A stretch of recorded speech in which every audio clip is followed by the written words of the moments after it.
In today's fourth part of our journey to the best places in Europe, we start in France with one of the country's most famous landmarks, Mont Saint-Michel.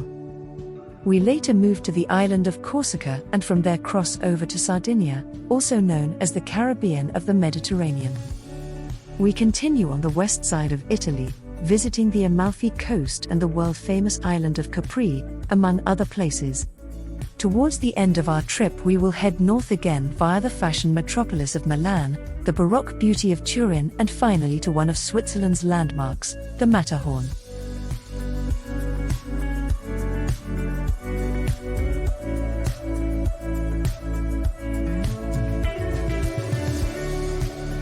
If you like this video, don't forget to like and subscribe. Thanks for your support.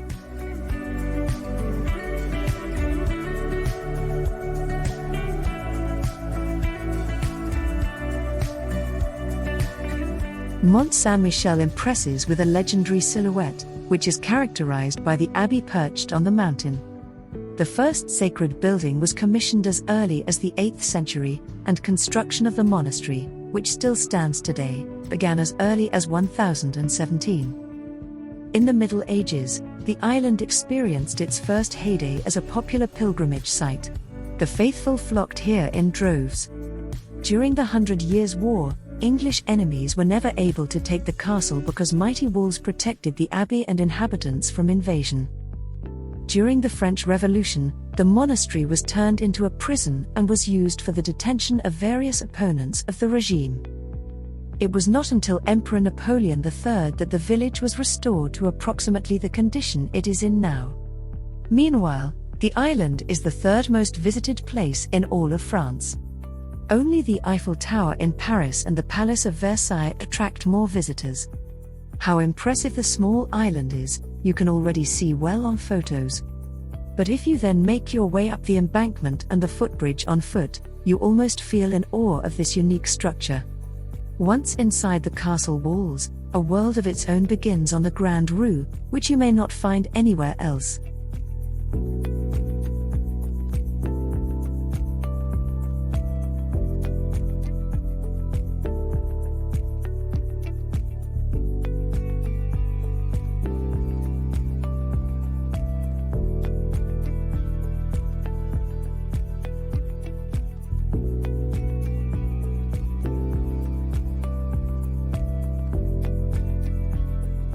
Etape is located in the north of France, directly on the English Channel.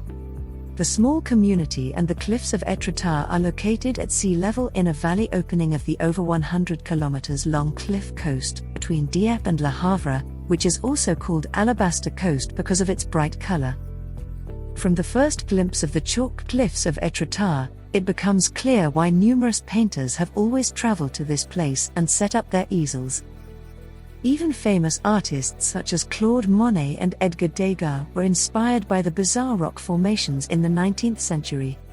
The weather is as dynamic as the sea, the colors are constantly changing and the play of reflections and shadows in the water is an impressive natural spectacle. Depending on the time of day or even the season, the rock formations appear in a different light. The most famous rock formations on the cliffs of Etape are the Rock Gate Porte de Val with its 70-meter-high rock needle aiguille standing next to it in the water. The small town of Etape itself is also worth a visit. The small streets invite you to stroll and the richly decorated half-timbered houses in typical Norman style as well as the wooden market hall give the community a quaint flair.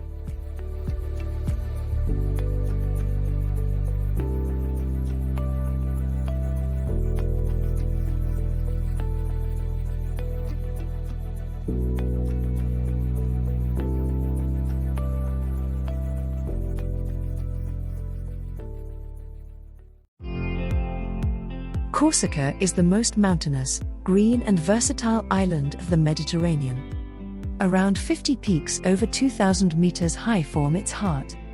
Corsica's charm is revealed on a drive through the high alpine mountain landscape in the island's interior and along the more than 1,000 kilometers of coastline, one-third of which consists of sandy beaches as well as small rocky bays and imposing cliffs.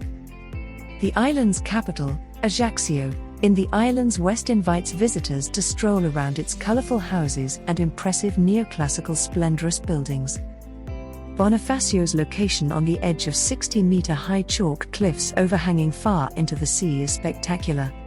The southernmost town is one of the most beautiful in Corsica. From Solonzara, one sandy beach follows the next along the east coast. Bastia in the northeast welcomes its guests with Italian atmosphere in the old town alleys between the upper fortress town and the large harbour. Swimming and diving, hiking and climbing, the sporting offer is rich. Known for its beaches, Calvi is located on a crescent-shaped bay in the northwest. The bizarre rocky landscape of Lake Alanches and the Bavella mountain massif are ideal for climbing. A good starting point for hikes in the mountains is Corta, the secret capital in the center of the island.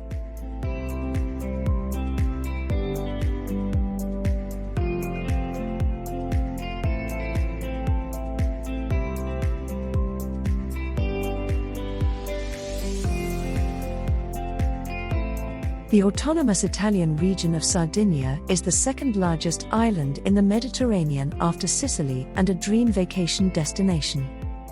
It is said, quite rightly, that Sardinia combines the beauty of an entire continent on a single island.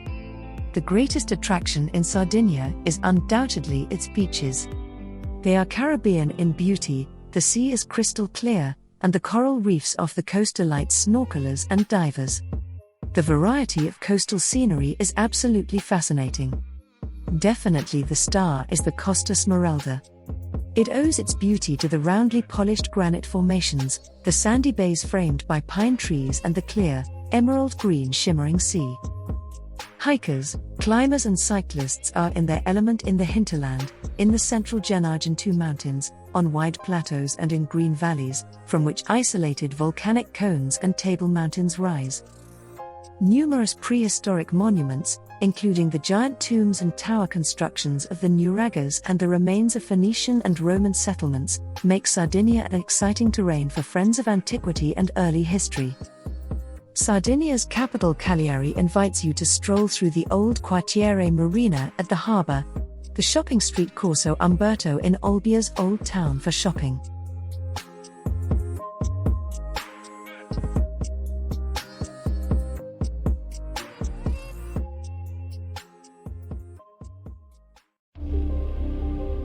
The southern coast of the Sorrento Peninsula, the Amalfi Coast, so named after the town of Amalfi, is one of the most popular vacation spots in Italy.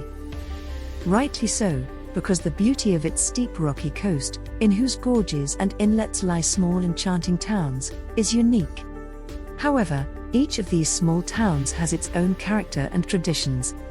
The narrow road that winds along this coast is perhaps the most beautiful panoramic road in the world.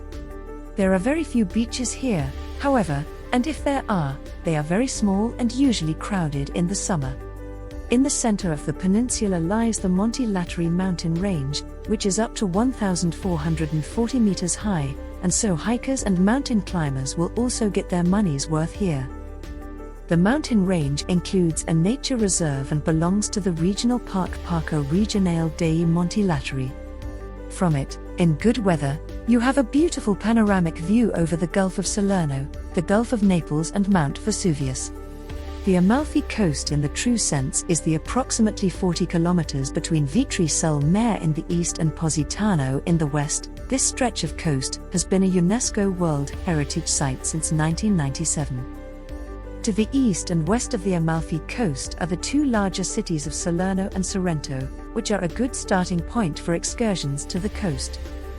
The island of Capri and the excavation sites of Pompeii are also very close.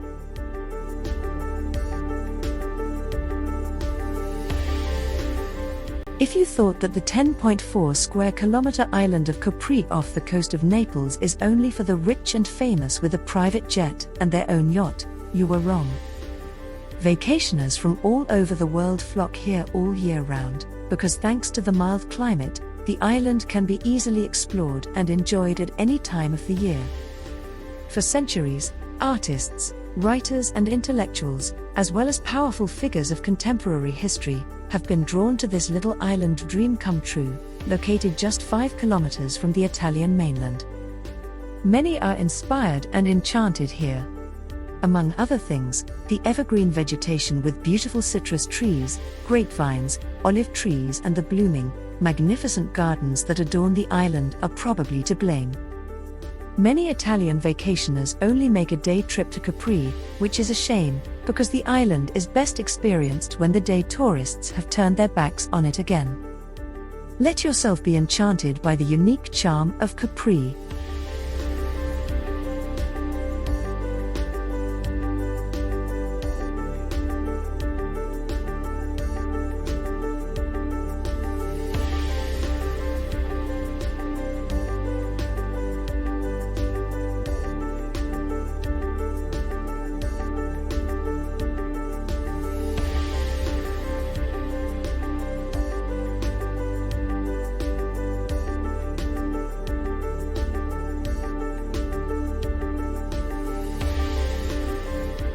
Verena in the province of Lecco in Lombardy is considered one of the most charming towns on Lake Como.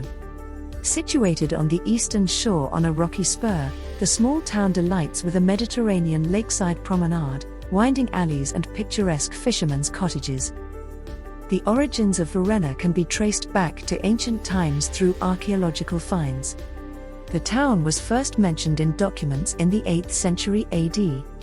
Verena's fate was closely linked to that of the allied city of Milan. It fought alongside it against Como in the 10-year war at the beginning of the 12th century. When the island of Comacina was destroyed by Como, the survivors found shelter in Verena. Directly on the shore of Lake Como is the pretty little fishing harbor with a ship dock. Next to it is the promenade, from which the view continues across the lake. Stairs and alleys lead up to the intricate village center. The center is a beautiful piazza shaded by plane trees. Directly on the piazza is the three-nave church of San Giorgio, dating from the 13th–14th centuries. It features an imposing bell tower, precious frescoes, a marble altar and a 17th-century Baroque confessional.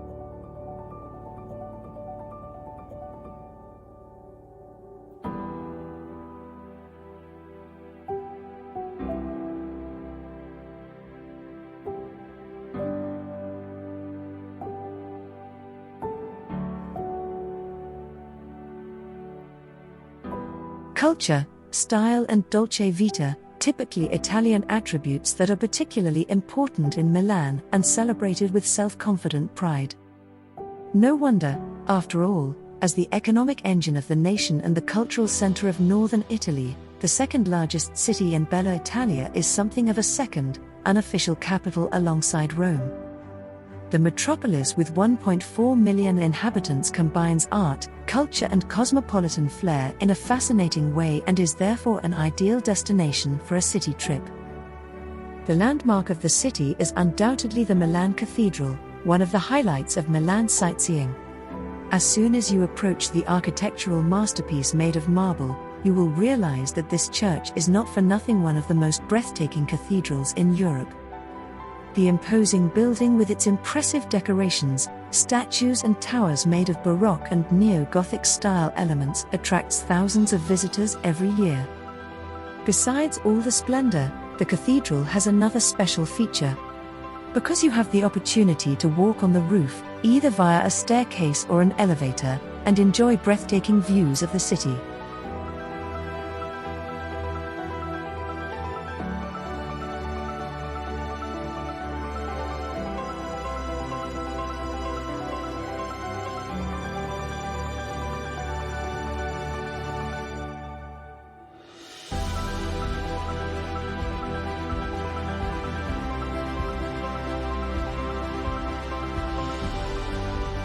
Turin is one of the largest Italian cities, not as big as today's capital Rome, but still the fourth largest city in Italy. At one time Turin was even the capital of the country, today it is still the capital of the Piedmont region. It is located on the Po River, surrounded by the mountains of the Alps. A vacation can hardly begin more relaxing. The outstanding architecture also immediately catches the eye. Turin was once the seat of kings, and to this day visitors can easily understand this due to the numerous old castles and palaces, some of which are UNESCO World Heritage Sites. With the unification of Italy in 1861, Turin was initially chosen as the country's capital before Rome took over that role. In more recent times, Turin has made a name for itself not only because of the local soccer club Juventus Turin, but also because of the Fiat Group, which is based there. The automobile industry experienced a boom after the Second World War, but it has slowed down considerably since then. A remnant of this period is the museum dedicated to Fiat's history. In addition, the city in Italy charms all the more with its nostalgically beautiful buildings, lively squares, and culinary delights.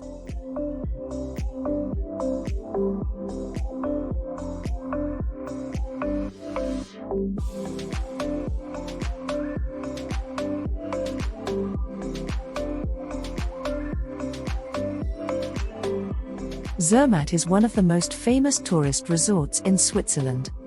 The place grew rapidly in recent decades. However, in the center of Zermatt, the character of a typical Valais mountain village has been preserved. When walking through Zermatt, your gaze will always fall on the summit of the Matterhorn. The striking mountain ridge is considered the landmark of Zermatt. However, besides this probably most famous site in Zermatt, there are other highlights waiting to be discovered by you. For example, a ride on the Gornergratbahn is a special experience. An eye-catcher in the center of the village is the Marmot Fountain, which was erected in 1906. With a height of 4,478 meters, the Matterhorn is one of the highest peaks in the Alps. The imposing mountain ridge is one of the landmarks of Switzerland and is associated with a long and arduous mountaineering history. The Matterhorn is part of the Valais Alps. With its striking pyramid-like shape, the Matterhorn is one of the most popular photo motifs in the Alps. The first ascent was made in 1885 and led over the Hornli Ridge. Even today, this is the most common ascent route.